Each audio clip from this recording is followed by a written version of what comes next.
2012 में Jindal steels private limited से 100 करोड़ रुपए extortion money, 100 crore extortion money, extortion समझते हैं, रंगदारी, यू अंडरस्टैंड, अवैध वसूली। तो 100 crore extortion money Jindal steels से जब मांगा गया तो स्टिंग ऑपरेशन के दौरान इन पर केस फाइल हुआ और ये 14 दिन के रिमांड पे तिहाड़ जेल चले गए। उन्होंने 5 प्रमुख सवाल पैदा करे सुधीर चौधरी जी ने कि अगर 10 करोड़ घरों में शौचालय ना होता, अगर घरों में 8 करोड़ घरों में गैस चूल्हा ना होता, अगर 2 करोड़ परिवारों के पास मकान ना होता। देखिए कितने गंभीर क्वेश्चन है इस कोरोना वैश्विक संकट के समय, जबकि देश आपदा महामारी से जूझ रहा है। तो देखिए सुधीर चौधरी जी ने कितने वाजिब सवाल उठाए थी। फिर ये पैदल, सड़कें भी नहीं थी तो पैदल 2.5 कोस चल के नदी पार करके नाव से फिर बैलगाड़ी पे बैठ के पत्रकारिता के संस्थान में जाते थे। फिर वहां पे बंक किया या क्या किया कि पत्रकारिता का कोर्स तो पूरा हो गया किंतु मानवता और नैतिकता वहीं पर छूट गई। चौधरी जी का बस चले तो थॉमस एल्वा एडिसन और माइकल फैराडे विद्युत के आविष्कार से भी मोदी जी को जोड़ दें कि नील आर्मस्ट्रांग ने पहला पांव नहीं रखा था, वो तो मोदी जी पहले चंद्रमा पे चढ़े थे। अगर चौधरी जी का बस चले तो वास्को डिगामा ने समुद्री मार्ग की खोज नहीं की थी, वो भी मोदी जी ने ही की थी। पत्रकारिता वो भी बिना नैतिकता, बिना मानवता, और फिर तिहाड़ का 14 दिन का एक्सपीरियंस।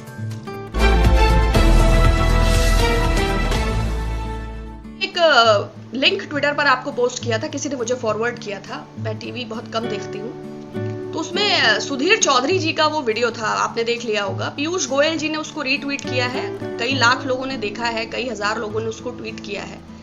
उनका कहना था कि लॉकडाउन फेल हो जाता अगर मोदी जी की ये योजनाएं ना होती। 2014 के पहले सोशल डिस्टेंसिंग का पालन नहीं हो पाता। इस समय जो हम पालन कर पा रहे हैं उसमें शौचालयों का बहुत बड़ा योगदान है। दूसरा सवाल, क्या भारत, उन्होंने 5 प्रमुख सवाल पैदा करे सुधीर चौधरी जी ने कि अगर 10 करोड़ घरों में शौचालय ना होता, अगर घरों में 8 करोड़ घरों में गैस चूल्हा ना होता, अगर 2 करोड़ परिवारों के पास मकान ना होता। देखिए कितने गंभीर क्वेश्चन है इस कोरोना वैश्विक संकट के समय, जबकि देश आपदा महामारी से जूझ रहा है। तो देखिए सुधीर चौधरी जी ने कितने वाजिब सवाल उठाए हैं। घरों में यदि शौचालय ना होता, बिल्कुल बहुत इंपॉर्टेंट बात है ये। 8 करोड़ घरों में गैस चूल्हा ना होता। आपको पता होगा कि 7 से 8% लोग ही अपने सिलेंडर्स को रीफिल करा पाते हैं। शेष सबने बांध के या तो टाड़ पे रखा है या बेच दिया है। बल्कि महोबा के गांव में किसानों का ये भी कहना था कि 1 लीटर मट्टी का तेल मिलता था जिसकी ढिबरी में हमारे बच्चे पढ़ते थे, वो मट्टी का तेल भी बंद हो गया। और चूंकि हमारे पास रोजगार नहीं है तो सिलेंडर रिफिल कराने का तो कोई प्रश्न ही नहीं उठता। रोजगार हो तो सिलेंडर हो। दूसरी चीज, अगर 2 करोड़ परिवारों के पास मकान ना होता, इंदिरा आवास योजना का नाम बदलकर प्रधानमंत्री आवास योजना कर लेना, निर्मल भारत को स्वच्छ भारत कर लेने से योजनाएं मौलिक रूप से आपकी नहीं हो जाती। Stop this cut, copy and paste and it won't suits you as well. Actually मुझे लगता है 2014 के पहले सुधीर चौधरी जी के घर में शौचालय भी नहीं था। बड़ी मुश्किल से जंगल से लकड़ी काट के लाते थे, फिर माँ चूल्हे पर रोटी पकाती थी। फिर ये पैदल, सड़कें भी नहीं थी तो पैदल 2.5 कोस चल के नदी पार करके नाव से फिर बैलगाड़ी पे बैठ के पत्रकारिता के संस्थान में जाते थे। फिर वहां पे बंक किया या क्या किया कि पत्रकारिता का कोर्स तो पूरा हो गया किंतु मानवता और नैतिकता वहीं पर छूट गई। तो जो डेटा दिया है इन्होंने, बैंक का भी दिया है। जनधन खाते कुल कितने खुले हैं? अगर आप जाएंगे तो जनधन की वेबसाइट पर ही ये मेंशन है कि 22% खातों में तो फूटी कौड़ी भी नहीं है, बाकी खातों की भी क्या स्थिति है वो उसमें दिया हुआ है। रिफिल का मैंने आपको बता ही दिया। बिजली का 18,000 गांव भी मैंने आपको बता दिए। 1947 में जब भारत आजाद हुआ तो 1500 गांव विद्युतीकृत थे। अगर चौधरी जी का बस चले तो थॉमस एल्वा एडिसन और माइकल फैराडे विद्युत के आविष्कार से भी मोदी जी को जोड़ दें कि नील आर्मस्ट्रांग ने पहला पांव नहीं रखा था, वो तो मोदी जी पहले चंद्रमा पे चढ़े थे। अगर चौधरी जी का बस चले तो वास्को डिगामा ने समुद्री मार्ग की खोज नहीं की थी, वो भी मोदी जी ने ही की थी। ये बहुत प्रख्यात पत्रकार हैं। अगर आप विकिपीडिया पे जाते हैं तो आप पाएंगे कि जो है इनका राशि जो है वो मिथुन राशि है। नक्षत्र और नक्षत्र के पद और गोत्र इन्होंने मेंशन नहीं किया है, और चूंकि अब विकिपीडिया अकाउंट एडिट हो सकता है अपने हाथों से तो कुछ उसमें महत्वपूर्ण बातें मिस हो गई। इनका एक गौरवशाली अतीत है। 2012 में जिंदल स्टील्स प्राइवेट लिमिटेड से 100 करोड़ रुपए extortion money, 100 crore extortion money, extortion समझते हैं, रंगदारी, यू अंडरस्टैंड, अवैध वसूली। तो 100 crore extortion money Jindal steel से जब मांगा गया तो स्टिंग ऑपरेशन के दौरान इन पर केस फाइल हुआ और ये 14 दिन के रिमांड पे तिहाड़ जेल चले गए। अब ऑब्वियस सी बात है कि पत्रकारिता, वो भी बिना नैतिकता, बिना मानवता, और फिर तिहाड़ का 14 दिन का एक्सपीरियंस, तो इन्होंने बहुत तरक्की किया।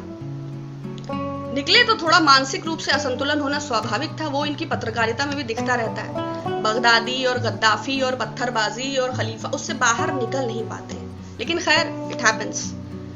तो 2012 का जो भी एग्जॉर्शन का केस था, बट अभी जो इनके टाइमलाइन पे जो ट्वीट पिन है उसमें भारत के प्रधानमंत्री और अमेरिका के राष्ट्राध्यक्ष के साथ उनकी सेल्फी सुशोभित हो रही है। तो आप सोचिए, देश की दुनिया की दो ताकतवर हस्तियों के बीच में बैठ के सेल्फी ले रहे हैं, तो कितने ताकतवर पत्रकार हैं। अब इतनी ताकत रहेगी तो मानवता और मूल्य और नैतिकता और पत्रकारिता और चाटुकारिता, इसमें भेद भी समझ नहीं आएगा। शिक्षा का कानून, शिक्षा से भारतीय जनता पार्टी का दूर दूर तक कोई संदर्भ नहीं है, क्योंकि बौद्धिकता पर हमले की प्रक्रिया में वो सबसे अग्रणी है। 2014 के बाद इंस्टीट्यूशंस की क्रेडिबिलिटी को डैमेज करने के लिए जो जो हथकंडे अपनाए जा सकते थे, चाहे वो श्रीमती स्मृति ईरानी जी को एचआरडी मिनिस्टर बनाना हो, चाहे वीसीज को चेंज करना हो, चाहे सिलेबस में चेंज करना हो, चाहे सिस्टमैटिक अप्रोच के साथ इंस्टीट्यूशंस को डैमेज करना हो, वो सब कुछ किया गया। खैर, मनमोहन सिंह जी न केवल विश्व प्रसिद्ध अर्थशास्त्री और हम्बल व्यक्ति हैं, वो योजना आयोग के भी अध्यक्ष रहे हैं, वो यूनिवर्सिटी ग्रांट कमीशन के भी अध्यक्ष रहे हैं, वो वित्त मंत्री के सलाहकार भी रहे हैं, वो आरबीआई के गवर्नर भी रहे हैं, वो स्वयं भी वित्त मंत्री रहे हैं, वो 10 बरस भारत के प्रधानमंत्री रहे हैं, और अपने योगदान और गुणवत्ता के आधार पर उन्होंने फिस्कल डेफिसिट को कम किया जब राजकोषीय घाटा बहुत ज्यादा था, आर्थिक नीति में उदारीकरण लाए, भारत की अर्थव्यवस्था को गति दी, बेरोजगारी जो सबसे बड़ी समस्या थी, मनरेगा रोजगार एम्प्लॉयमेंट गारंटी कानून आया, 100 दिन का वेतन सुनिश्चित हुआ दिहाड़ी, और उसमें भी बहुत बड़ा कदम कि महिला और पुरुषों को बराबर वेतन मिलेगा। लेकिन सुधीर चौधरी जी, 2014 के पहले ना शौचालय था, ना सिलेंडर था, ना उनके घर में बिजली था, ना उनके घर में सड़क था।